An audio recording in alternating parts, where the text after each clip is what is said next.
This is section 2B, part 2B of the Biz Orientation. This is the independent contractor payment section. If you're hired to teach a class or do some sort of service for the Business and Industry Services group, then you want to view this particular presentation. We'll be describing how you'll be paid for services rendered by your company and also how to identify important information required on the invoice submitted to your supervisor or coordinator. To be hired as a company or a vendor, you must have an EIN number, an employee identification number. At the time of employment, the following items are completed and submitted by the company being hired: a W-9, a declaration regarding the prohibition of sex offenders and convicted felons on school premises. By signing this document, you'll say that you would not send anyone to teach a class for Moore Norman Technology Center that is a registered sex offender or a convicted felon. Also, you must have a certificate of general liability and workers' compensation insurance naming Moore Norman Technology Center as a holder.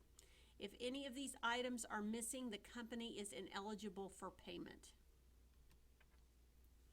A statement of understanding is created based on the financial agreement that a company or a vendor has made with the coordinator or the supervisor.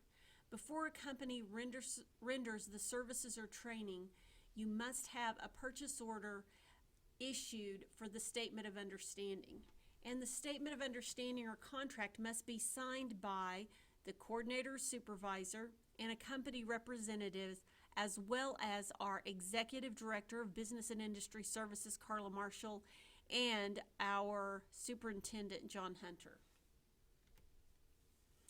After the services or training is completed, you would want to submit an invoice to your coordinator or supervisor.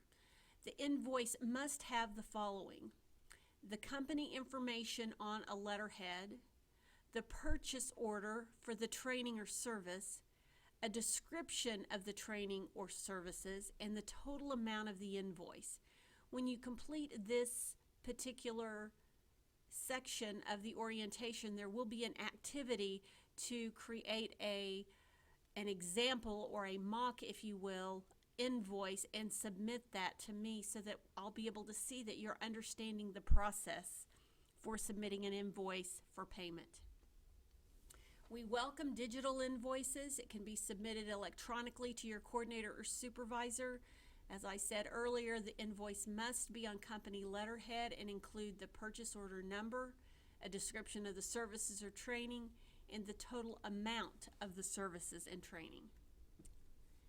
If you should by chance do some travel for Moore Norman Technology Center out of town, you must keep all original receipts for hotel or airline for reimbursement. Receipts for hotel or airline must have the person's name providing the training and the dates. Per diem is used for daily meals depending on where you're traveling. You also have to be traveling at least 70 miles from the school location to receive per diem, and it must be an overnight stay. Alcoholic beverages will not be reimbursed, and Moore Norman Technology Center's reimbursement form for travel must be completed and signed by the person providing the training along with all receipts. You can get that reimbursement form from your supervisor or coordinator. This concludes Part 2B of the Independent Contractor Payment. Please continue on to Part 3. Part 3A, the Adult Development Team, if you're working for open enrollment, one of the supervisors, or to the Business Development Team if you're working for one of our industrial coordinators and providing training for a company.